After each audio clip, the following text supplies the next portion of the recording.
Welcome back friends. Last video में हमने cell wall और यूकैरियोटिक सेल के बारे में देखा था। उससे पहले हमने प्रोकैरियोटिक सेल के बारे में भी डिस्कस किया है। आज के लेक्चर में हम बात करेंगे प्लाज्मा मेम्ब्रेन के बारे में या सेल मेम्ब्रेन के बारे में, और आपको बताएंगे कि प्लाज्मा मेम्ब्रेन में कौन कौन से कंपोनेंट होते हैं, लिपिड या प्रोटीन या जो कार्बोहाइड्रेट है वो कैसे कैसे होता है और ये क्या क्या फंक्शन करते हैं, या जो प्लाज्मा मेम्ब्रेन के थ्रू किसी मॉलिक्यूल का ट्रांसपोर्ट करना है तो किस किस मेथड के द्वारा वो ट्रांसपोर्ट होगा। तो हम स्टार्ट करते हैं आज का लेक्चर अपना। जो प्लाज्मा मेम्ब्रेन है उसको प्लाज्मा मेम्ब्रेन सबसे पहले बोला था पिफर ने पिफर ने उसके अलावा इसको सेल मेम्ब्रेन बोला था नाइजली और क्रामर ने। इसके अलावा इस प्लाज्मा मेम्ब्रेन को प्लाज्मा लेमा बोला था जैक्यूम फ्लो ने, और यूनिट मेम्ब्रेन बोला था रॉबर्टसन ने तो यूनिट मेम्ब्रेन मॉडल भी दिया था प्लाज्मा मेम्ब्रेन को डिस्क्राइब करने के लिए।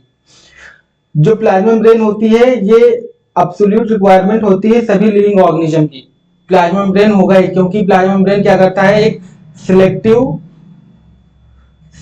सिलेक्टिवली परमेबल की तरह काम करती है। और जब सिलेक्टिवली परमेबल की तरह काम करती है तो क्या होता है, जो हार्मफुल सब्सटेंस है वो हमारी बॉडी में उसको बैरियर की तरह रोक देता है, उन्हीं को जाने देता है जो सिलेक्टेड चीजों को या किसी जो ट्रांसपोर्ट के थ्रू किसी स्पेसिफिक चीज को ही जाने देगा अंदर, जिससे क्या होता है हमारे सेल में डैमेज होने से बच जाता है। जो प्लाज्मा मेम्ब्रेन की जो स्ट्रक्चर है वो पहले पॉसिबल नहीं थी, लेकिन जब डिस्कवरी हुई इलेक्ट्रॉन माइक्रोस्कोप की, जब इलेक्ट्रॉन माइक्रोस्कोप की 1950 में डिस्कवरी हो गई तो इसका जो पॉसिबल स्ट्रक्चर है वो धीरे धीरे पता चलने लगा हमें। जिसमें जो है जो सबसे बेस्ट मॉडल दिया प्लाज्मा मेम्ब्रेन के लिए वो सिंगर और निकोलसन ने दिया था आपका फ्लूइड मोज़ेक मॉडल। जो फ्लूइड मोज़ेक मॉडल है वो जो सिंगर निकोलसन ने दिया था 1972 में, वो सबसे बेस्ट मॉडल था। और इलेक्ट्रॉन वो कब पॉसिबल हुआ, उसको अच्छे से स्टडी करने का पॉसिबल हुआ जब इलेक्ट्रॉन माइक्रोस्कोप की डिस्कवरी होगी। जितनी भी केमिकल स्टडीज है, जितनी भी कंपोनेंट हैं, वो हमें पता चलते हैं। कैसे पता चले, जब हमने आरबीसी की स्टडी की, साइंटिस्ट ने आरबीसी की जब स्टडी की तो क्या हुआ, जो प्लाज्मा मेम्ब्रेन का जो स्ट्रक्चर है कि लिपिड बाइलेयर जो है और उसमें जो है प्रोटीन पाई जाती है इंट्रिंसिक और एक्सट्रिंसिक, वो कैसे पाई जाती है, या ग्लाइकोप्रोटीन या ग्लाइकोलिपिड जो पाई जाती है आउटसाइड जो फेस करती है एक्स्ट्रा सेलुलर फ्लूइड की साइड में, वो कैसे पाई जाती है, कैसे काम करती है, इन चीजों को हमने जो शॉर्ट आउट किया वो आरबीसी की स्टडी के थ्रू करा हुआ। अब यही जो स्टडी हुई इन्हीं के बेसिस पे जो स्टडी हुई, इन्हीं के बेसिस पे साइंटिस्ट ने क्या किया, मेम्ब्रेन का क्या किया, कुछ पता लगाया कि मेम्ब्रेन जो ये प्लाज्मा मेम्ब्रेन है वो किस चीज की बनी हुई है। तो हम वही एक एक करके स्टार्ट करते हैं कि प्लाज्मा मेम्ब्रेन के कौन कौन से कंपोनेंट रहे होंगे। सो on the basis of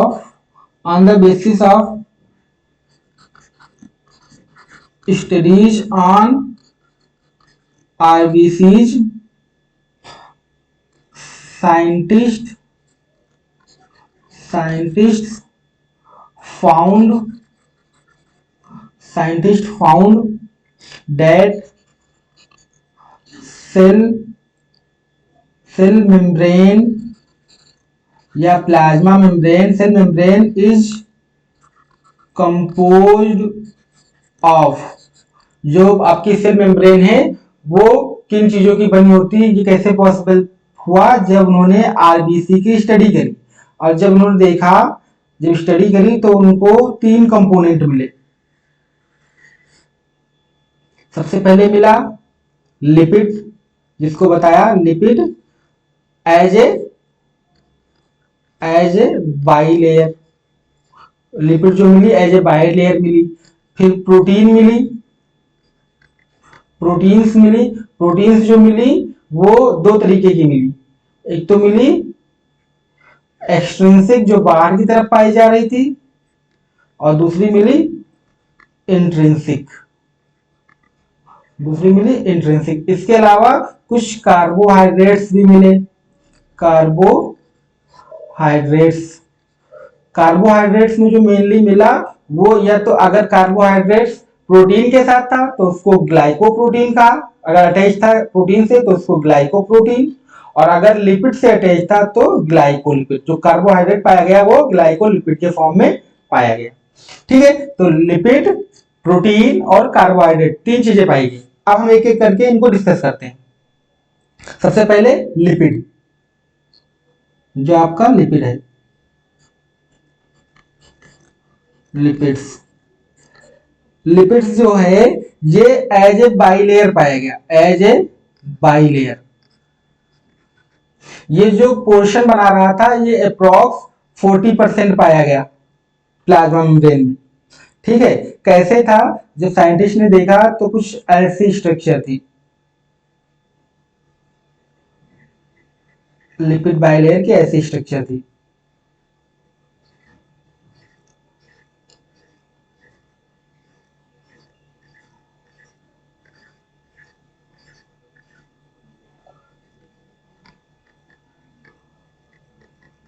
ये लिपिड बाइलेयर की स्ट्रक्चर थी जिसमें हेड था और टेल था। ठीक है, अब हम बात कर लेते हैं, जैसे ये लिपिड है, हमने ऐसे बनाया, ये लिपिड है, ये इसका हेड है, और यहाँ पे हमने टेल बना दिया, तो ये हो गई टेल आपकी लिपिड की। हेड जो होता है वो आउटर साइड में, कभी भी क्या होगा, आउटर साइड में, बाहर की तरफ होगा, आउटर साइड में होगा, और ये क्या होगा, पोलार होगा। याद रखिएगा, पोलार होगा। पोलार होगा मतलब ये हाइड्रोफिलिक होगा, हाइड्रोफिलिक। हाइड्रोफिलिक का मतलब है ये क्या करेगा, इंटरैक्ट विथ वाटर। ये वाटर के साथ क्या करेगा, इंटरैक्ट करेगा। तो हेड जो होगा वो आउटर साइड पे होगा, देखिए ये आउटर साइड पे है, और की टेल जो है वो कहाँ होगी, इनर साइड। कहाँ होगी, इनर साइड, सॉरी, आपकी जो टेल होगी वो इनर साइड होगी। इनर साइड का क्या मतलब है, इनर साइड जब होगी तो ये नेचर इसका कैसा होगा, नॉन पोलर होगा। नॉन पोलर, नॉन पोलर का मतलब है कैसा होगा, हाइड्रोफोबिक। हाइड्रोफोबिक, हाइड्रोफोबिक, हाइड्रोफोबिक का क्या मतलब है कि हाइड्रोफोबिक का मतलब यह है कि ये protected from the aqueous environment. ये जो एक्वस इन्वायरमेंट होगा उससे प्रोटेक्टेड होगा, एक्वस इन्वायरमेंट जो होगा उससे प्रोटेक्टेड होगा। तो दो चीज, लिपिड जो बाई लेयर है वो दो चीजों से मिलकर बनेगी। अगर एक सिंगल लिपिड को हम देखेंगे उसमें एक हेड होगा, एक टेल होगा। हेड जो होगा वो आउटर साइड पे होगा, पोलर होगा, मतलब हाइड्रोफिलिक होगा। हाइड्रोफिलिक का मतलब ये होता है कि इंटरेक्ट करेगा वाटर के साथ। इनर साइड में टेल पाई जाएगी जो क्या करेगी, मूवमेंट करती है कहीं ना कहीं, और नॉन पोलर होती है मतलब हाइड्रोफोबिक होती है, प्रोटेक्ट करेगी एक्वस एनवायरनमेंट से। ठीक है, तो ये हो गई आपकी लिपिड की बात। इसके अलावा लिपिड जो है, इसका जो जो मेनली जो लिपिड पाई गई है वो दो तरीके की लिपिड पाई जाती है आपके प्लाज्मा मेम्ब्रेन में। वो पाई जाती है, एक तो पाई जाती है फॉस्फोलिपिड, फॉस्फोलिपिड, और दूसरी पाई जाती है ग्लाइकोलिपिड।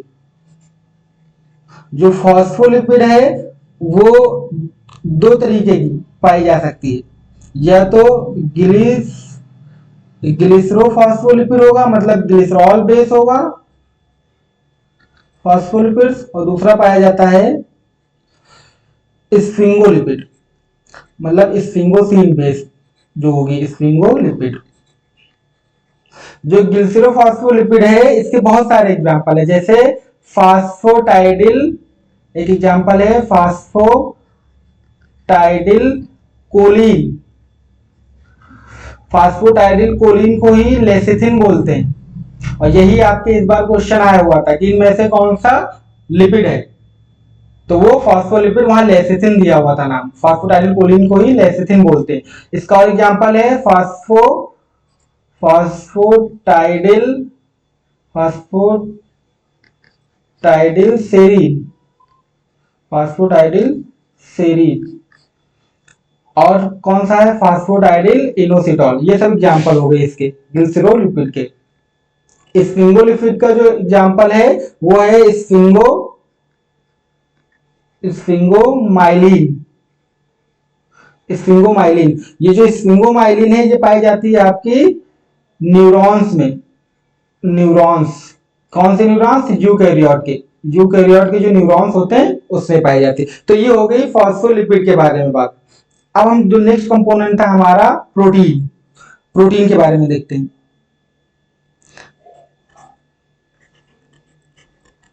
प्रोटीन्स, जो प्रोटीन्स हैं ये जो है जो है इनका जो नंबर होता है वो अप्रॉक्स होता है 52 से 58% तक हो सकती है प्रोटीन हमारे लिपिड बाइलेयर में। अब ये प्रोटीन डिपेंड कैसे करती है कि ये इंट्रिंसिक प्रोटीन होंगी कि एक्सट्रिंसिक प्रोटीन होंगी। दो तरीके की प्रोटीन मैंने बताई ऊपर, इंट्रिंसिक होगी या एक्सट्रिंसिक होगी। ये डिपेंड करेगा कि मेम्ब्रेन जो है कि इनका एक्सट्रैक्शन कैसे किया जा रहा है, बाहर की तरफ से किया जा रहा है या अंदर की तरफ से किया जा रहा है। तो जो आपकी ये प्रोटीन्स होंगी, ये जो प्रोटीन होंगी ये दो तरीके की होंगी। ये दो तरीके की, एक हो सकती है आपकी बाहर की तरफ पाई जाएगी जो इसको एक्सट्रिंसिक प्रोटीन बोलोगे। एक्सट्रिंसिक प्रोटीन को ही बाहर की तरफ है मतलब पेरिफेरल प्रोटीन भी बोलते हो आप। Peripheral protein, peripheral protein, peripheral protein होगी मतलब बाहर की तरफ होगी। तो क्या मतलब है इसका, ये लाइज करेगी, लाइज ऑन मतलब प्रेजेंट होगी, लाइज ऑन सरफेस, सरफेस पे पाई जाएगी। जो प्लाज्मा मेम्ब्रेन होगा उसकी सरफेस की तरफ जो प्रोटीन पाई जाएगी उसको एक्सट्रिंसिक प्रोटीन कहेंगे। ठीक है, इसका जो एग्जाम्पल होगा, एग्जाम्पल है ग्लोबुलर प्रोटीन।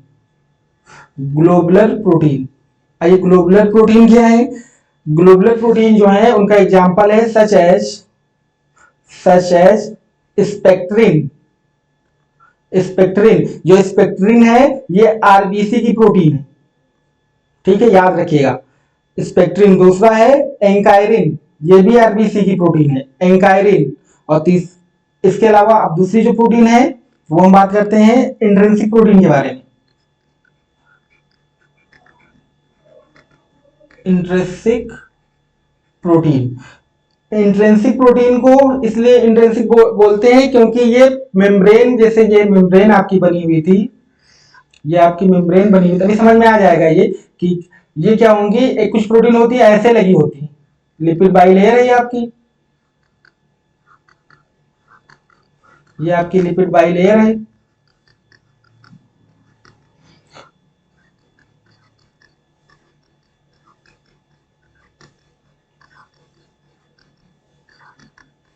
ये लिपिड बाइलेयर हो। कुछ प्रोटीन होती है ये अंदर की तरफ लगी रहती है, इसी को एक्सट्रिंसिक प्रोटीन कहा है इन्होंने।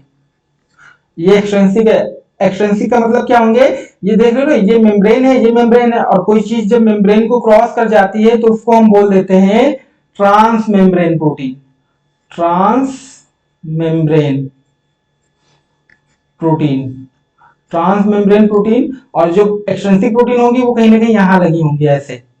ठीक है, ये लिपिड हो गया आपका, ये प्रोटीन हो गई। दो चीजें हमने डिस्कस की, दोनों चीजें क्लियर होगी कि एक्सट्रिंसिक प्रोटीन कौन सी होगी और इंट्रिंसिक प्रोटीन को होगी। इंट्रिंसिक जो होगी वो ट्रांस मेम्ब्रेन होगी और जो एक्सट्रिंसिक होगी वो पेरिफेरल प्रोटीन होगी, वो कहीं ना कहीं सरफेस पे लाई करेगी।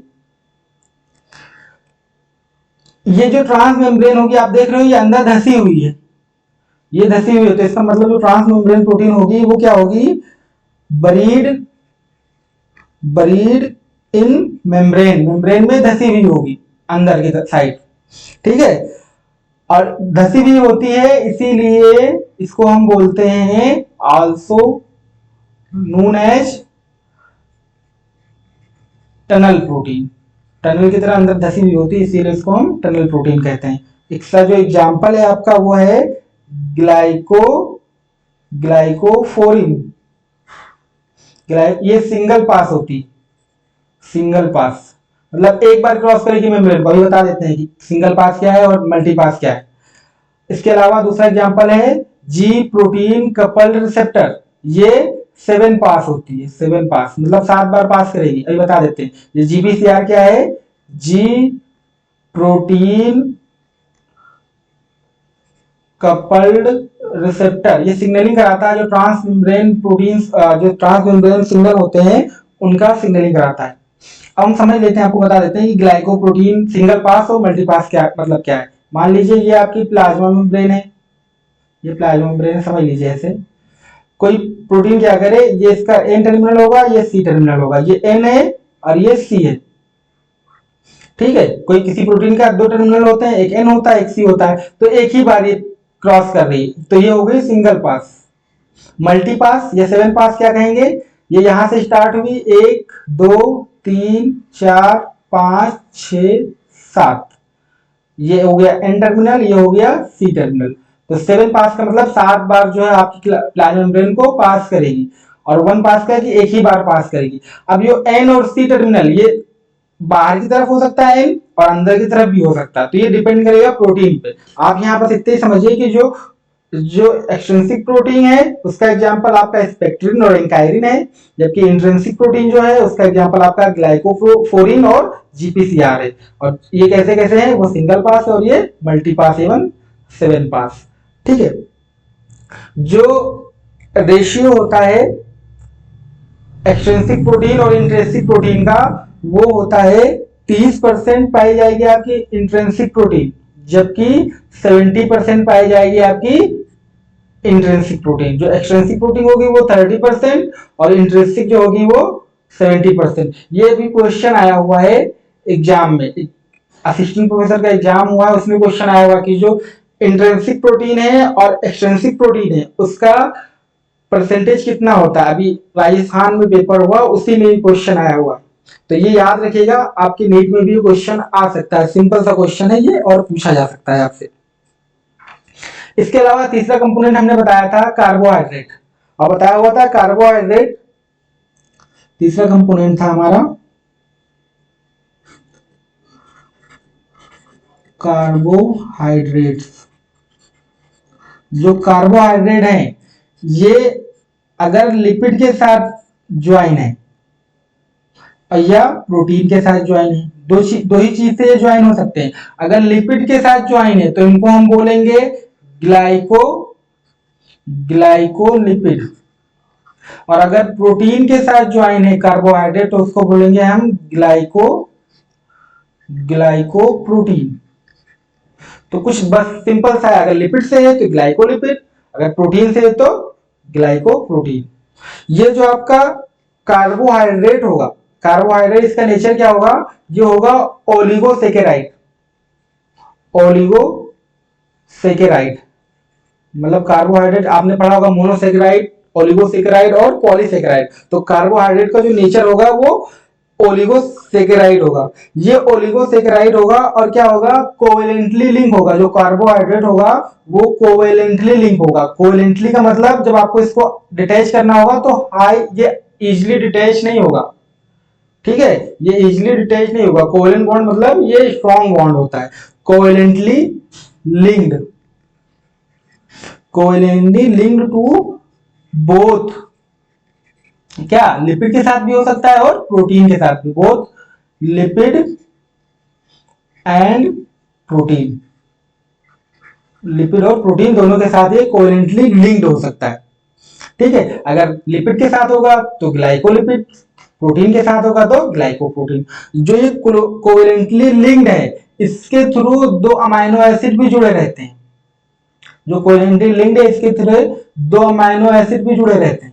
जो अमाइनो एसिड जुड़े रहते हैं वो या तो सेरीन या थ्रियोनिन जुड़ा हो सकता है, सेरीन या थ्रियोनिन, या एस्पेराजीन जुड़ा हो सकता है। ये अमाइनो एसिड है, पूछा जा सकता है आपके क्वेश्चन नीट में कभी भी, तो इसको भी पढ़ना, क्योंकि कोवेलेंटली लिंक अगर हो रहे हैं, आपकी एनसीईआरटी में मेंशन है कोवेलेंटली लिंक है, तो कोवेलेंटली लिंक के थ्रू सेरीन, थ्रियोनिन या एस्पेराजीन जो अमाइनो एसिड है वो भी ज्वाइन कर सकता है। अगर सेरीन और थ्रियोनिन ज्वाइन है तो ऐसे ज्वाइनिंग को O linked glyco O linked glycosylation कहते हैं, ठीक है, known as O linked glyco. अगर एस्पेराजिन ज्वाइन है, कोवेलेंटली लिंक है, तो उसको हम कहेंगे एन लिंक्ड ग्लाइकोसाइलेशन। क्या कहेंगे? N linked glycosylation. ठीक है, ग्लाइकोसाइलेशन क्या करता है?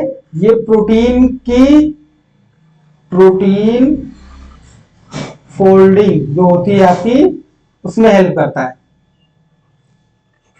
Help in protein folding. जो ग्लाइकोसाइलेशन होगा वो प्रोटीन फोल्डिंग में हेल्प करता है। तो ये होगी आपकी कार्बोहाइड्रेट की बात।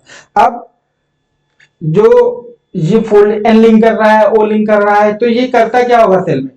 ये करता है हेल्प इन, कार्बोहाइड्रेट जो होता है help in recognition self from non self, मतलब सेल्फ को नॉन सेल्फ से रिकॉग्नाइज करता है। ये जो आपका कार्बोहाइड्रेट है, बहुत इंपॉर्टेंट बात, जो कार्बोहाइड्रेट है, carbohydrate interact with can interact with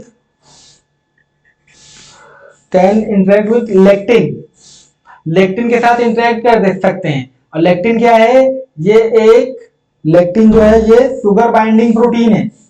sugar binding protein का मतलब ये कार्बोहाइड्रेट से बाइंड कर जाती है, शुगर बाइंडिंग प्रोटीन है। तो इसको भी याद रखिएगा, लेक्टिन बाइंडिंग प्रोटीन।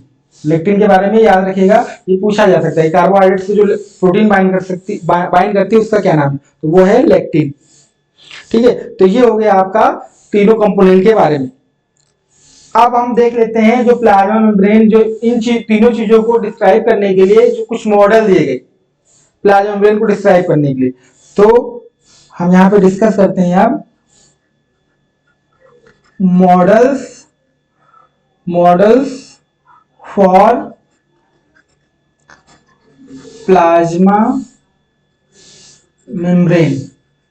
जो प्लाज्मा मेम्ब्रेन के लिए कुछ मॉडल्स दिए गए थे, तो अलग अलग साइंटिस्टों ने अलग अलग मॉडल दिए, कई साइंटिस्ट थे जिन्होंने मॉडल दिए।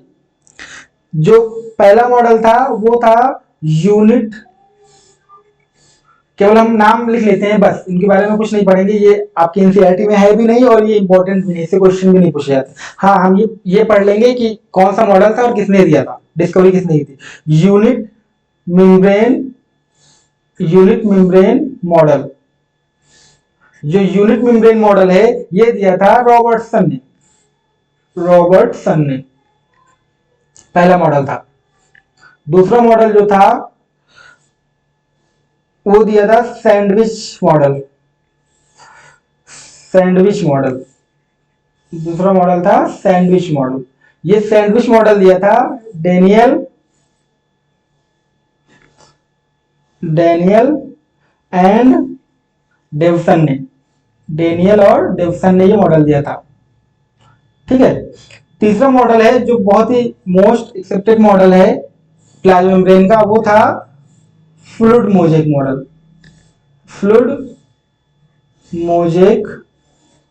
मॉडल। ये जो फ्लूइड मोज़ेक मॉडल है, ये मोस्ट एक्सेप्टेड मॉडल है। इसी को आप पढ़ते हो, जो अभी हमने ऊपर स्ट्रक्चर बताया आपको, वो यही था, मोस्ट एक्सेप्टेड मॉडल। दिया किसने था? सिंगर नाम था सिंगर का, सिंगर एंड निकोलसन, याद रखिएगा, सिंगर एंड निकोलसन इन 1972 में ये मॉडल दिया था सिंगर और निकोलसन ने। इसमें जो फ्लूइड होता है वो होता है लिपिड। ये बोले थे कि लिपिड जो है वो कहीं ना सी की तरह या लिपिड ओशियन की तरह होता है, लिपिड ओशियन या सी की तरह होता है। जबकि जो मोजेक बनाता है इसमें, वो बनाता है प्रोटीन, और प्रोटीन जब मोजेक बनाता है तो ये आइसबर्ग की तरह होता है। यही दो चीज बनाई हुई थी। तो इनका कहना ये था कि जो प्रोटीन, जो मोजेक है, protein protein iceberg icebergs floating floating in sea of phospholipid, in sea of phospholipid. जो प्रोटीन है, आइसबर्ग जो बन रहा है, मोजेक बन रहा है, वो फॉस्फोलिपिड के समुद्र में तैर रहा है, फ्लोट कर रहा है, ये इन्होंने बताया था। और इसी पे इन्होंने दो कंक्लूजन निकाला था, दो चीजें बताई थी। वो क्या थी? पहली थी, ये इंपॉर्टेंट है, lipid and intrinsic protein, lipid and intrinsic protein form A mosaic pattern. ये मोजेक पैटर्न बना लेती, मोजेक पैटर्न बना लेती। दूसरी बात इन्होंने बताई थी कि the membrane is semi fluid in nature, semi fluid होती है, and hence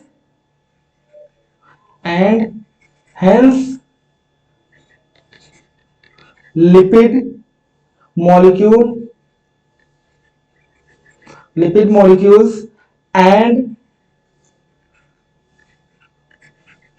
intrinsic protein, lipid molecule and intrinsic protein move freely। क्या कर सकते हैं? जो लिपिड है और जो प्रोटीन है वो फ्रीली मूव कर सकते। अब जो ये मूवमेंट है, फ्रीली मूवमेंट है, ये दो तरीके से कर सकती है। जो लिपिड और प्रोटीन है, ये दो तरीके से मूवमेंट कर सकती है, lipid and protein movement. Lipid और प्रोटीन मूवमेंट, इन्होंने बताया कि लिपिड जो है और प्रोटीन जो है, ये सेमी फ्लूइड नेचर के कारण मेम्ब्रेन की ये फ्रीली मूव कर सकती हैं। तो जो लिपिड और प्रोटीन जो मूव कर सकती है, वो दो तरीके से कर सकती है, लिपिड एंड प्रोटीन मूवमेंट दो तरीके से कर सकती है, दो तरीके से कर सकती है। पहला है lateral movement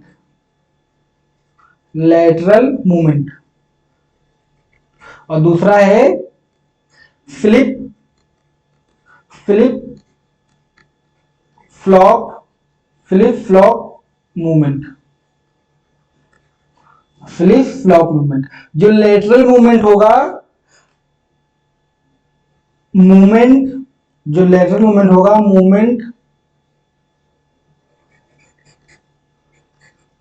movement of molecule within same layer. जब सेम लेयर में मूवमेंट होगा तो उसको लेटरल मूवमेंट कहेंगे। ये कौन करेगा? एग्जाम्पल है lipid and protein. Same layer का क्या मतलब है समझ लो, इस मूवमेंट का क्या मतलब है समझ लो थोड़ा सा। मान लो ये प्लाज्मा मेम्ब्रेन है, ये आपकी लिपिड बाइलेयर बनी हुई है, ये लिपिड बाइलेयर आपकी बनी हुई है।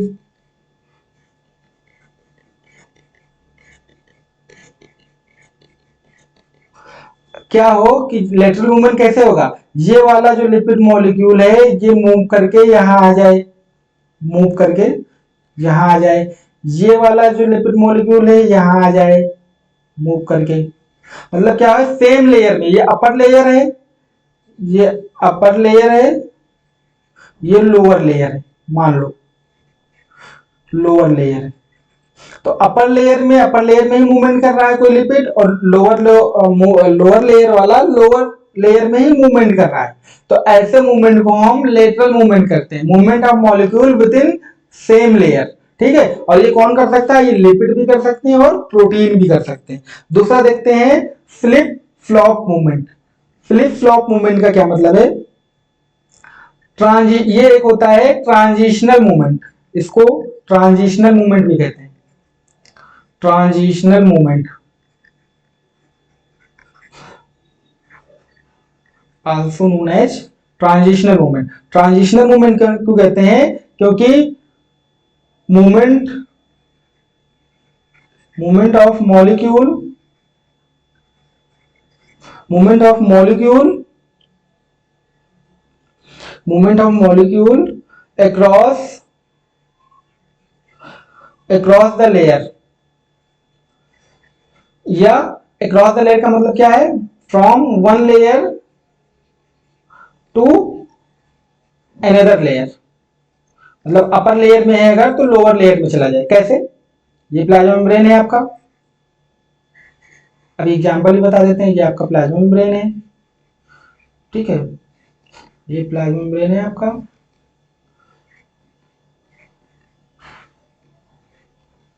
ये प्लाज्मा मेम्ब्रेन है। मान लो ये वाला मूवमेंट करके यहां आ जाए, ठीक है, ये मूव करके ऊपर चला जाए। ये वाला जो था ये मूव करके यहां आ जाए, मूव करके यहां आ जाए, तो ये क्या है? ये lateral movement, flip flop movement है, यानी ट्रांजिशनल मूवमेंट। लेटरल मूवमेंट क्या होगा? विद इन लेयर होगा। जो फ्लिप फ्लॉप यूजन करता है, ये एग्जांपल इसका ओनली लिपिड, केवल लिपिड ही इसका जो मूवमेंट करते हैं flip flop.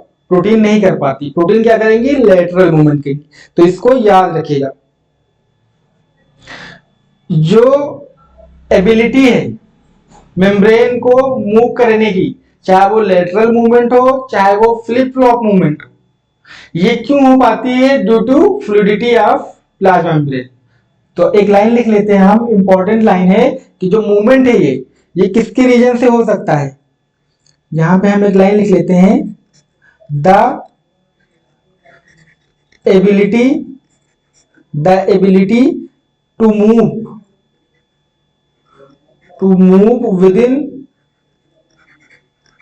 within membrane is measured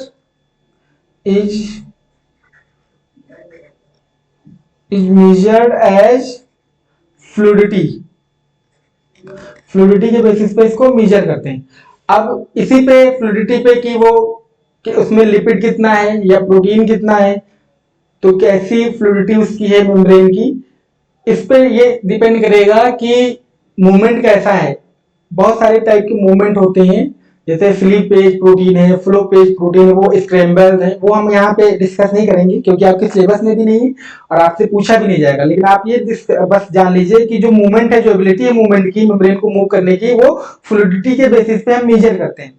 अब फ्लूइडिटी के बेसिस पे ही आपको पता है लिपिड दो तरीके की होती है, सेचुरेटेड, अनसेचुरेटेड, फिर पॉली अनसेचुरेटेड होती हैं, फिर मोनो अनसेचुरेटेड फैटी एसिड होती हैं। ठीक है, तो वो हम डिस्कस करेंगे जब हम बायोमोलिक्यूल्स पढ़ेंगे, लिपिड जब हम पढ़ेंगे उसमें, ठीक है, वहां पे डिस्कस करेंगे, यहाँ पे हम इसको डिस्कस नहीं करेंगे। अब हम देख लेते हैं जो आपका मॉडल था प्लाज्मा मेम्ब्रेन का, जिसको फ्लूइड मोज़ेक मॉडल कहा था आपने, उसको हम स्ट्रक्चर देख लेते हैं। ऐसे ऊपर हमने बताया था आपको, लेकिन हम यहाँ दोबारा से आपको बता देते हैं। फ्लूइड मोज़ेक मॉडल का स्ट्रक्चर है, ये आपकी लिपिड है और ये हमने बाइलेयर बना दी, ठीक है, ये हमने बाइलेयर बना दी आपकी।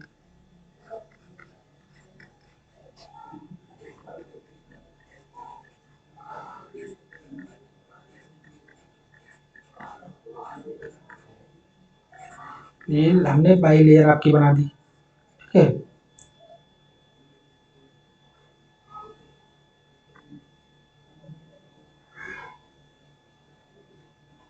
इसमें क्या करा हमने? अब यहां लगा दिया ये प्रोटीन, ये है प्रोटीन, यहां भी हमने प्रोटीन लगा दी, ये, ठीक है।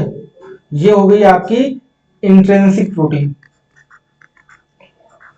इंट्रिंसिक प्रोटीन, ये भी इंट्रिंसिक प्रोटीन है। इसके अलावा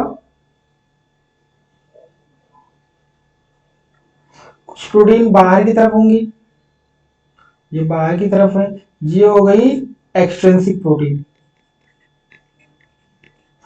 एक्सट्रिंसिक प्रोटीन। ये लिपिड बाइलेयर है कि ये आपकी अपर लेयर है और ये लोअर है। यहीं पे बाहर की तरफ, यहीं पे बाहर की तरफ,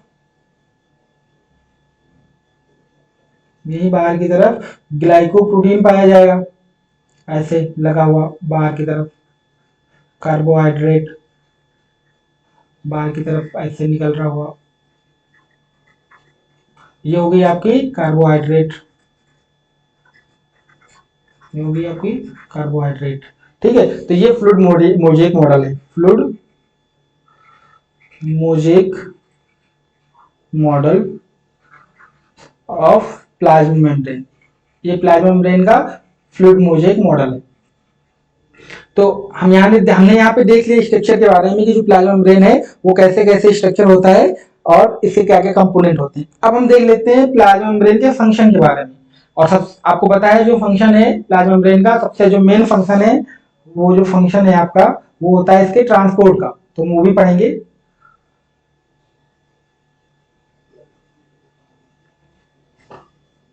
हम देखते हैं यहाँ पे function of plasma membrane, plasma membrane के फंक्शन के बारे में। ठीक है, तो प्लाज्मा मेम्ब्रेन का जो फंक्शन है वो क्यों होता है, जो इसकी फ्लूइड नेचर की वजह से, जो फ्लूइड नेचर की वजह से क्या होता है, ये सेल की बहुत सारी फंक्शन है, जैसे सेल की ग्रोथ है, सेल फॉर्मेशन है, इंट्रासेलुलर जंक्शन है, सिक्रीशन है, इंडोसाइटोसिस है और सेल डिवीजन, सारी चीजों में हेल्प करती है। तो पहला जो इसका पॉइंट होगा, पहला पॉइंट होगा फंक्शन का, वो होगा the fluid nature, the fluid nature of membrane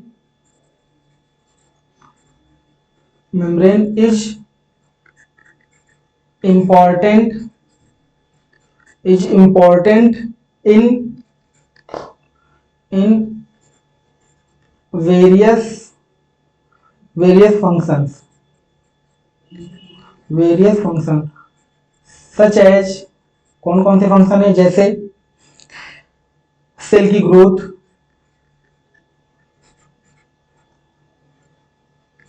growth, इसके अलावा जो सिक्रीशन है,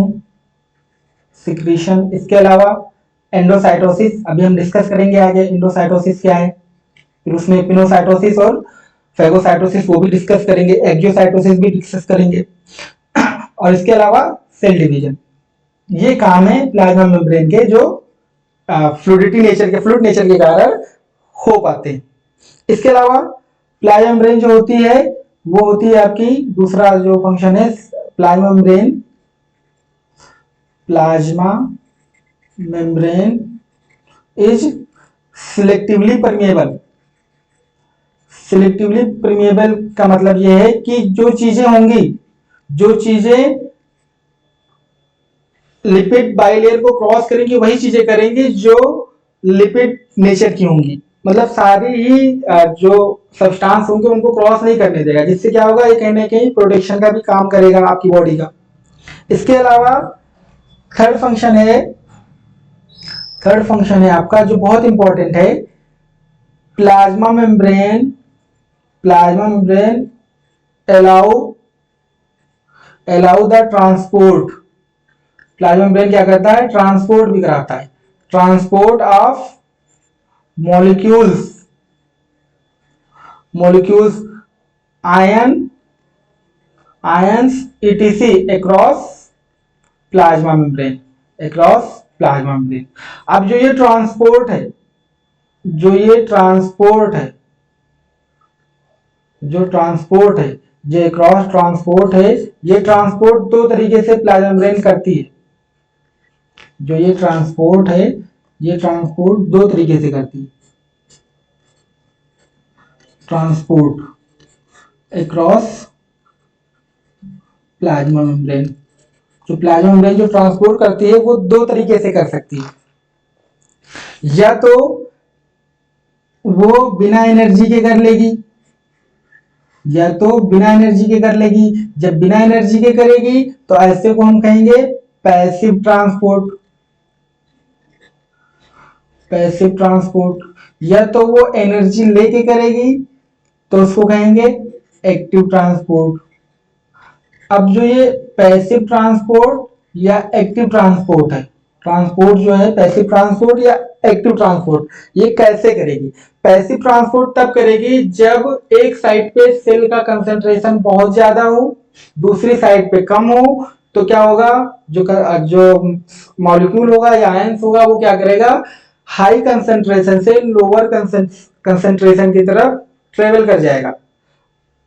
ये जो ट्रेवल करेगा वो क्या करेगा, अलोंग विथ कंसंट्रेशन ग्रेडियंट, जहां से हाई था और लो की तरफ धकेलता हुआ चला गया मान लो, तो ऐसे को क्या कहेंगे, पैसिव ट्रांसपोर्ट। लेकिन जब ग्रेडियंट क्या हो, ग्रेडियंट वहां पे हाई ना हो, लो हो, और हाई से लो हो तो आसानी से आ जाएगा, लेकिन लो से हाई की तरफ जाना हो, लो से हाई की तरफ जाना हो तो वहां पे क्या होगा, एनर्जी लगेगी। तो पैसिव ट्रांसपोर्ट में क्या होगा, कहीं ना कहीं जो केमिकल एनर्जी लगती है इन फॉर्म ऑफ एटीपी। तो पैसिव ट्रांसपोर्ट जो होगा, passive transport molecules moves from their higher concentration towards their lower concentration, higher से लोअर कंसंट्रेशन की तरफ मूव करेंगे। सो अगर हायर से लोअर की तरफ जा रहे हैं तो केमिकल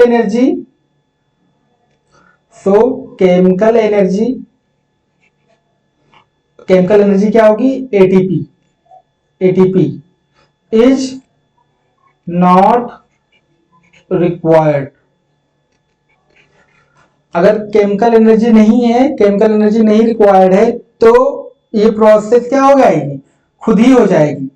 कैसी हो जाएगी, खुद ही हो जाएगी। तो खुद होने वाली प्रोसेस को कहते हैं स्पॉन्टेनियस प्रोसेस। स्पॉन्टेनियस मूवमेंट होगा, ठीक है। जो स्पॉन्टेनियस मूवमेंट होता है तो उसका जो डेल्टा जी है आपका, वो क्या होता है, निगेटिव होता है। डेल्टा जी निगेटिव, ठीक है, डेल्टा जी निगेटिव होता है। तो ऐसी रिएक्शन को हम कहते हैं एक्सर्गोनिक रिएक्शन। जब डेल्टा जी निगेटिव होगा तो उसको क्या कहेंगे, एक्सर्गोनिक रिएक्शन। और ये कैसे मूवमेंट करेगा,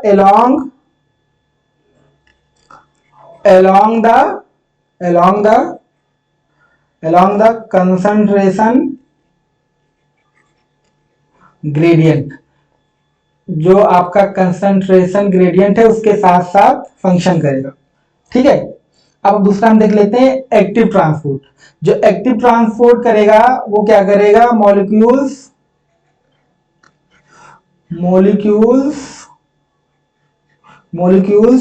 मूव्स अगेंस्ट, वहां अलोंग द कंसंट्रेशन थे, यहां अगेंस्ट द कंसंट्रेशन ग्रेडियंट, तो अगर अगेंस्ट जा रहे हैं तो क्या होगा, इनको केमिकल एनर्जी, जो केमिकल एनर्जी होगी मतलब एटीपी इज रिक्वायर्ड। एटीपी क्या होगी, रिक्वायर्ड होगी। और जब एटीपी रिक्वायर्ड होगी तो ये प्रोसेस कैसी होगी, नॉन स्पॉन्टेनियस। ये इंपॉर्टेंट टर्म है, कभी दे के पूछ लेगा कि एक्टिव ट्रांसपोर्ट स्पॉन्टेनियसली होता है, तो आप क्या करो, आपको समझ में नहीं आएगा, आप गलत करके चले आओगे। तो इसको नॉन स्पॉन्टेनियस और स्पॉन्टेनियस ये समझ लेना। आप फिजिक्स में भी पढ़ते होंगे अपने नीट के सिलेबस में स्पॉन्टेनियस और नॉन स्पॉन्टेनियस रिएक्शंस के बारे में। अगर नॉन स्पॉन्टेनियस है नॉन स्पॉन्टेनियस का मतलब है कि वहां का जो डेल्टा जी है, डेल्टा जी वो क्या होगा, डेल्टा जी होगा पॉजिटिव, डेल्टा जी जो होगा वो पॉजिटिव होगा। और डेल्टा जी जब पॉजिटिव होता है जिन रिएक्शन का, तो ऐसे रिएक्शन को हम कहते हैं इंडर एंडरगोनिक रिएक्शन, एंडरगोनिक रिएक्शन। ऐसे रिएक्शन को क्या कहोगे, एंडरगोनिक रिएक्शन। जो एक्टिव ट्रांसपोर्ट का जो एग्जांपल है वो है सोडियम पोटेशियम पंप, जिसमें क्या होता है 3 सोडियम अंदर आते हैं, 2 पोटेशियम बाहर जाते हैं, तो इसका जो रेशियो क्या होगा 3:2। याद रखिएगा ये क्वेश्चन भी अभी आया हुआ है कि जो सोडियम पोटेशियम जो पंप होता है उसका जो रेशियो क्या होता है, तो 3:2 होगा, 3 सोडियम अंदर आएंगे और 2 पोटेशियम बाहर जाएंगे। इसको हम जब प्लान का ट्रांसपोर्ट पढ़ेंगे तो वहां पे हम इसको डिस्कस करेंगे, वहां पे है ये, तो वहां पे हम डिस्कस कर लेंगे। यहाँ पे आपके सिलेबस में नहीं है तो इसको यहाँ पे डिस्कस नहीं कर सकते, ठीक है। अब जो आपका पैसिव ट्रांसपोर्ट है, जो हमने आपको पैसिव ट्रांसपोर्ट बताया, ये जो पैसिव ट्रांसपोर्ट है, ये पैसिव ट्रांसपोर्ट दो तरीके से होता है। आपके सिलेबस में पैसिव ट्रांसपोर्ट दिया हुआ है, लेकिन पैसिव ट्रांसपोर्ट में वो पूछ सकता है आपसे कि पैसिव ट्रांसपोर्ट किन, सिंपल डिफ्यूजन होता है तो क्या होता है, फैसिलिटेटेड डिफ्यूजन होता है तो क्या होता है। तो दो तरीके से हो सकता है, एक तो simple diffusion,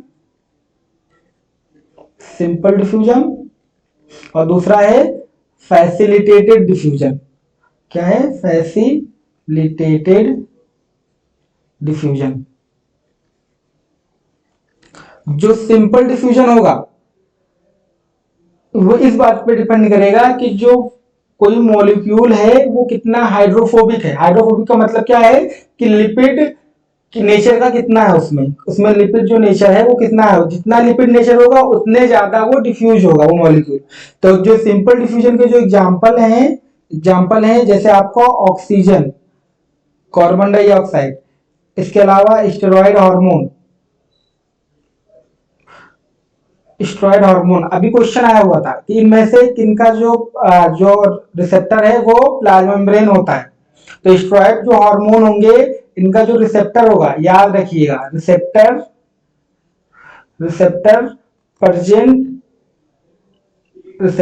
present in cytosol और न्यूक्लियस। इनका जो रिसेप्टर स्टेरॉइड हार्मोन जो होंगे इनका रिसेप्टर जो होगा वो कहां पाया जाएगा, साइटोसोल या न्यूक्लियस में। साइटोसोल में जो आपके स्टेरॉइड हार्मोन होते हैं वो होते हैं, इसके अलावा जो न्यूक्लियस में रिसेप्टर पाया जाता है वो आपका थायराइड हार्मोन है, ठीक है। वो हम कभी बाद में डिस्कस कर लेंगे। यहाँ पे बस इतना समझ लीजिए, अगर कोई स्टेरॉइड हार्मोन होगा और वो लिपिड बाइलेयर से सिंपली डिफ्यूज कर गया आपकी मेम्ब्रेन में, तो उसका रिसेप्टर कहाँ होगा, या तो साइटोसोल में होगा या तो न्यूक्लियस में होगा। और अगर कोई प्रोटीन मॉलिक्यूल का है, प्रोटीनेसिस नेचर का है या पॉलीपेप्टाइड नेचर का, तो उसका रिसेप्टर होगा सेल सरफेस पे, वो सेल सरफेस पे ही रोक लिया जाएगा, जैसे आपका जीपीसीआर था, ठीक है। तो रिसेप्टर जो साइटोसोल में प्रेजेंट है, ठीक है। अब जो फैसिलिटेटेड डिफ्यूजन है, जो फैसिलिटेटेड डिफ्यूजन है ये दो दो तरीके से हो सकता है, दो तरीके से हो सकता है। या तो वो थ्रो थ्रो चैनल प्रोटीन हो, थ्रू चैनल प्रोटीन, या थ्रू कैरियर प्रोटीन। दो तरीके से हो सकता है, थ्रू कैरियर प्रोटीन, चाहे फैसिलिटेटेड डिफ्यूजन चैनल प्रोटीन के थ्रू भी हो सकता है और कैरियर प्रोटीन के थ्रू हो सकता है। तो ये हो गई आपकी बात ट्रांसपोर्ट की। अब हम बात करते हैं, जो एक आपको हम एक बना के दे देते हैं, एक डायग्राम बना के दे देते हैं, और उस डायग्राम के बेसिस पे आपको बहुत अच्छे से क्लियर हो जाएगा कि आपका जो कौन कौन से मॉलिक्यूल किस प्रकार का ट्रांसपोर्ट करते हैं।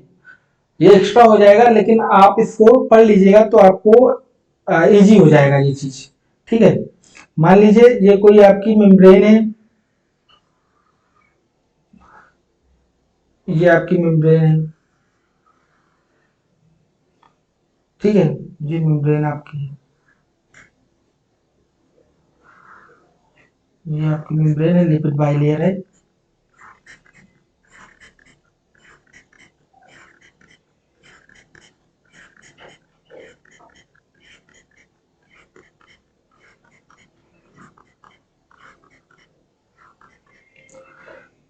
ये इधर भी बाइलेयर है तो इधर भी ऐसे सेम बन गया, ऐसे ऐसे ही बनता चला गया पूरा है। अब आपको पता है कि जितना हाइड्रोफोबिक होगा कोई मॉलिक्यूल, उतनी इजी तरीके से वो क्रॉस कर जाएगा प्लाज्मा मेम्ब्रेन को। ये आपकी क्या है, ये प्लाज्मा मेम्ब्रेन है, ये प्लाज्मा मेम्ब्रेन है। तो अगर कोई मॉलिक्यूल हाइड्रोफोबिक मॉलिक्यूल है, हाइड्रोफोबिक मॉलिक्यूल है, हाइड्रोफोबिक का मतलब है नॉन पोलर। नॉन पोलर के एग्जांपल क्या क्या है आपका, है ऑक्सीजन है, कार्बन डाइऑक्साइड है, नाइट्रोजन है, बेंजीन है, और स्टेरॉयड हार्मोन, स्टेरॉयड हार्मोन है। ये क्या करेंगे, ये क्या करेंगे, ये हाईली परमेबल है, ये पूरा चली जाएंगे बाहर, ट्रेवल करके बाहर चली जाएंगी। ये क्या है, हाईली परमिएबल। इसके अलावा कोई मॉलिक्यूल अगर पोलर है, पोलर मॉलिक्यूल है, अगर पोलर मॉलिक्यूल है, जैसे आपका एक एग्जांपल है, ये हाइड्रोफिलिक होंगे। इसका एग्जांपल है वाटर, यूरिया, ग्लिसरॉल। ये सिंपली नहीं जा पाएंगे, अब सिंपली नहीं जाएंगे तो क्या होंगे, इनकी परमिबिलिटी क्या होगी, लो परमिएबल, लो परमिएबल। कुछ मॉलिक्यूल होंगे, ये जो पोलर मॉलिक्यूल होंगे ये होंगे आपके हाइड्रोफिलिक, ठीक है, हाइड्रोफिलिक, ठीक है, हाइड्रोफिलिक। इसके अलावा कुछ मॉलिक्यूल होंगे जो लार्ज होंगे और आयंस होंगे, ions and large molecule, large molecule, large molecule है। तो जैसे आपका सोडियम है, क्लोराइड है, पोटेशियम है, इसके अलावा अमाइनो एसिड है, प्रोटीन है। ये सब क्या करेंगे, ये ट्रांसपोर्ट नहीं होंगे, नॉट परमिएबल, ठीक है। तो ये आपकी एक लिस्ट हो गई, इसको आप पढ़ लीजिएगा, इसको अच्छे से क्वेश्चन पूछा जा सकता है, कौन से परमिएबल होते हैं, कौन से नहीं, हाईली परमिएबल है, लो परमिएबल और कौन परमिएबल नहीं है। इनको परमिएबल बनाने के लिए क्या होगा, कोई इसमें ट्रांसपोर्टर लगेगा। ये नॉट परमिएबल, ये क्या करेंगे, नीड ट्रांसपोर्टर, नीड ट्रांसपोर्टर। और ये ट्रांसपोर्टर होंगे वो क्या करेंगे, एटीपी ड्रिवेन होंगे, मतलब एटीपी के थ्रू ये चलेंगे। लो परमिएबल होंगे तो यहाँ पे कोई आयन, यहाँ पे कैरियर, कोई कैरियर और चैनल जो फैसिलिटेटेड डिफ्यूजन था उसके थ्रू लोग ये परमिएबिलिटी बढ़ा देंगे। और ये जो नॉट परमिएबल है ये क्या, ट्रांसपोर्टर के थ्रू जो कि एटीपी ड्रिवेन होंगे उसके थ्रू परमिएबिलिटी को बढ़ा देंगे। तो ये हो गई आपकी परमिएबिलिटी की कोई मॉलिक्यूल की कितनी होती है। अब हम देखते हैं आगे जो आपका टॉपिक है वो है आपका कि अगर ये तो हो गई छोटा छोटा ट्रांसपोर्ट, अगर कहीं पे बल्क ट्रांसपोर्ट करना है तो बल्क ट्रांसपोर्ट करने के लिए क्या करना पड़ेगा किसी सेल को। तो यहाँ पे हम डालते हैं हेडिंग बल्क ट्रांसपोर्ट, मतलब अगर हैवी मॉलिक्यूल है, अगर हैवी वेट का मॉलिक्यूल है, किसी कार्बोहाइड्रेट किसी प्रोटीन को जाना है अंदर, हाँ, या अमाइनो एसिड को जाना है, लार्ज साइज के अमाइनो एसिड को, तो कैसे जाएगा, तो इसको कहते हैं बल्क ट्रांसपोर्ट। जो बल्क ट्रांसपोर्ट होता है बाई एंडोसाइटोसिस, बाई एंडोसाइटोसिस। जो ये एंडोसाइटोसिस है आपका, ये क्या होता है, intake of materials, Intex of material in form of vesicle, material का जो इंटेक होगा इन form of vesicle, formed by, vesicle कैसे बनेगी, फॉर्म्ड बाई इन्वेजिनेशन, अंदर की तरफ क्या होगा, इन्वेजिनेट हो जाएंगी। जो प्लाज्मा मेम्ब्रेन होगी बता देते हैं आपको, invagination of small region of plasma membrane. जो प्लाज्मा मेम्ब्रेन होगा उसका स्मॉल रीजन का इन्वेजिनेशन हो जाएगा। कैसे? जैसे आपकी ये प्लाज्मा मेम्ब्रेन कोई थी, ये प्लाज्मा मेम्ब्रेन है ये आपकी, क्या हुआ, कोई मॉलिक्यूल आया इसके पास, ये ऐसे मॉलिक्यूल आ गया, तो ये क्या करेगी, इसको मॉलिक्यूल को ऐसे कर लेगी, ऐसे अंदर ये मॉलिक्यूल यहां कर लेगी, तो ये क्या बना लिया, इन्वेजिनेशन है ये क्या है, इन्वेजिनेशन, मतलब अंदर की तरफ क्या करेगी, अपने आप को खींच लेगी प्लाज्मा मेम्ब्रेन। ये जो है क्या होता है, प्लाज्मा मेम्ब्रेन का मॉडिफिकेशन होता है। जो इन्वेजिनेशन है ये क्या है, एक टाइप का मॉडिफिकेशन है प्लाज्मा मेम्ब्रेन का। जो ये बल्क ट्रांसपोर्ट है, ये किसका बल्क ट्रांसपोर्ट करेंगे, तो इसका एग्जांपल है high molecular weight molecule, high molecular weight molecules जो होंगी उनका जो होगा एंडोसाइटोसिस होगी। ठीक है, अब जो एंडोसाइटोसिस है ये दो टाइप की हो सकती, दो तरीके से हो सकती है। एंडोसाइटोसिस दो तरीके से हो सकती है, ये डिपेंड करेगा कि जो मटेरियल है वो कैसा है।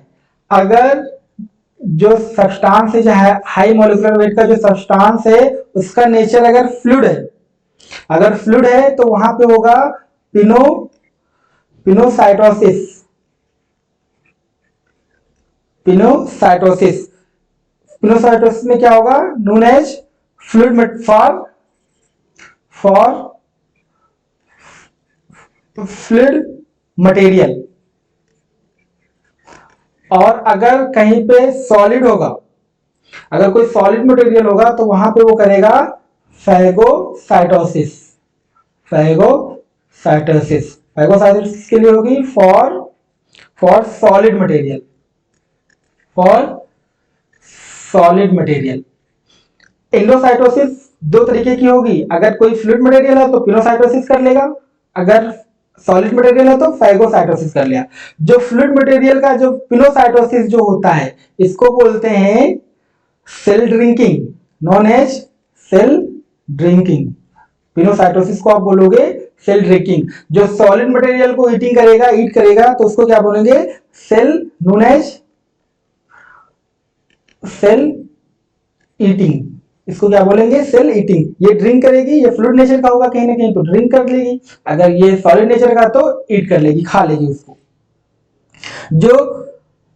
जो पिनोसाइटोसिस है वो कैसे करेगा, पिनोसाइटोसिस जो इन्वेजिनेशन के थ्रू कैसे करेगा, तो ये जो पिनोसाइटोसिस जब होगा तो दे फॉर्म पिनोसोम बना लेंगे, स्मॉल टिनी बॉडीज बना लेंगी जिनको पिनोसोम्स कहेंगे। ठीक है, होगा कैसे, जैसे मान लो कोई ये प्लाज्मा मेम्ब्रेन है आपकी, ये प्लाज्मा मेम्ब्रेन है, यहाँ पे कोई आ गया, कोई मटेरियल आ गया, यहाँ पे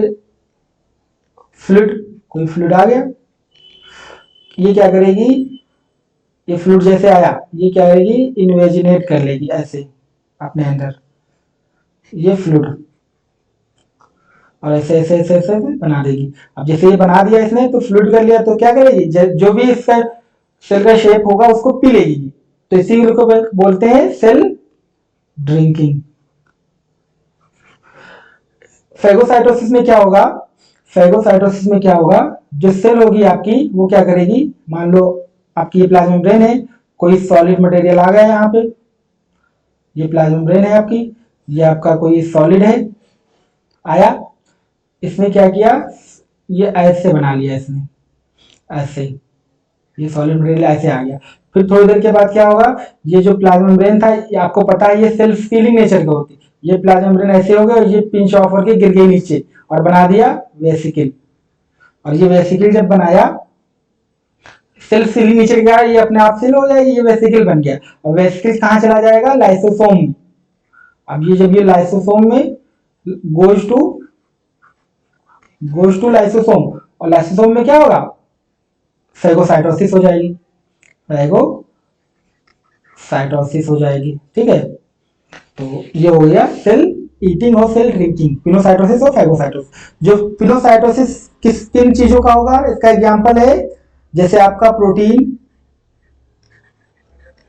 proteins, amino acid, fats, insulin जो हार्मोन है आपका वो, और लिपोप्रोटीन, इनको अगर सेल में जाना होगा तो ये कैसे जाएंगी, ये सेल ड्रिंकिंग एपिनोसाइटोसिस के थ्रू जाएंगे। इसके अलावा अगर कोई प्रोटोजोअन्स है, जब आप अमीबा पढ़ते हो तो उसका जब जो है मेथड पढ़ते हो फूड कैप्चरिंग का, तो 3 तरीके की पढ़ते हो। इन्वेजिनेशन होता है, उसमें सरकमफ्लुएंस होता है, और भी होते हैं। तो आप उसमें पढ़ते हो अमीबा पर, कैसे अमीबा उसको कैप्चर करता है अपने फूड को, प्रे को। प्रोटोजोआ, प्रोटोजोअन्स जैसे अमीबा आपका है। इसके अलावा जो टेस्टिकुलर सेल्स होती हैं आपकी, टेस्टिकुलर सेल्स ऑफ स्प्लीन, ठीक है, स्प्लीन की जो टेस्टिकुलर सेल होती है, तो इनके द्वारा होता है इंडोसाइटोसिस। अब इंडोसाइटोसिस जो पढ़ लिया आपने इंडोसाइटोसिस, तो अब छोटा सा टर्म और है एक्जोसाइटोसिस, उसको भी पढ़ लीजिए, क्योंकि पूछा जा सकता है आपसे कि इंडोसाइटोसिस क्या है और एक्जोसाइटोसिस क्या है। इंडोसाइटोसिस में आपने क्या देखा कि सेल क्या कर रही है, इन्वेजिनेशन कर रही है और सेल अंदर चली आ रही है। आपने ये देखा कि सेल क्या कर रही है, इन्वेजिनेट कर रही है, कहीं ना कहीं थोड़ा सा प्लाज्मा मेम्ब्रेन क्या क्या कर रहा है, मॉडिफिकेशन हो रहा है, इन्वेजिनेशन हो जा रहा है। ये क्या है, इन्वेजिनेशन, इन्वेजिनेशन हो रहा है और सेल क्या कर रहा है, अंदर की तरफ धस जा रही। लेकिन जब एक्जियोसाइटोसिस होगा तो बाहर की तरफ सेल जो जाएगी एक्सक्लूड आउट होगी, जो सेल होगी वो एक्सक्लूड आउट होगी, जो सिक्रेटरी प्रोडक्ट होंगे उनको एक्सक्लूड आउट मतलब बाहर की तरफ छोड़ेगी। जो किसको छोड़ेगी, जो अनडाइजेस्टेड अनडाइजेस्टेड वेस्ट हो आपके बॉडी के, उनको बाहर छोड़ेगी। तो ये क्या आएगा, प्रोसेस एक्जियोसाइटोसिस क्या है, process of excluding the secretory products or undigested waste to outside of the plasma membrane। और जो आउटसाइड प्लाज्मा मेम्ब्रेन की तरफ जो है अनडाइजेस्टेड मटेरियल को जब फेंकेगी, तो इस प्रोसेस को हम और भी नाम देते हैं, also known as cell vomiting. क्या कहेंगे इसको, सेल ओमिटिंग।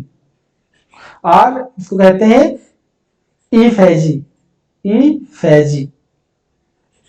ठीक है, तो ये हो गया आपका एक्जियोसाइटोसिस के बारे में और एंडोसाइटोसिस के बारे में। तो इस प्रकार देखा आपने जितनी भी चीजें थी, चाहे वो ट्रांसपोर्ट हो, सेल मेम्ब्रेन का फंक्शन हो, या जिसका नेचर हो, या लिपिड बाइलेयर हो, या फ्लूइड मोजेक मॉडल हो, या मूवमेंट हो लिपिड का, या उसमें कौन कौन से कंपोनेंट हैं, कौन कौन से मॉडल थे, या जो आपकी कार्बोहाइड्रेट है प्लाज्मा मेम्ब्रेन की, प्रोटीन है, लिपिड है, सबके बारे में हमने एक एक करके देख लिया।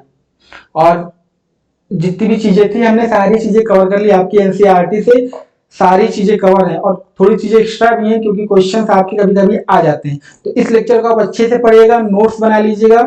बहुत अच्छा ये कंटेंट है आपको मिला है, और आपको कुछ और पढ़ने की जरूरत नहीं है, आप इसी को पढ़ लीजिए। और आपका जो क्वेश्चन होंगे 90 to 100% आप इसी से क्वेश्चन सारे सॉल्व कर लोगे। आप इस लेक्चर को अच्छे से पढ़िए। और इसके अलावा अगर आपको कोई प्रॉब्लम हो रही हो तो आप हमें जो है कमेंट सेक्शन में पूछ सकते हैं। तो इस वीडियो में इतना ही। Thanks for watching.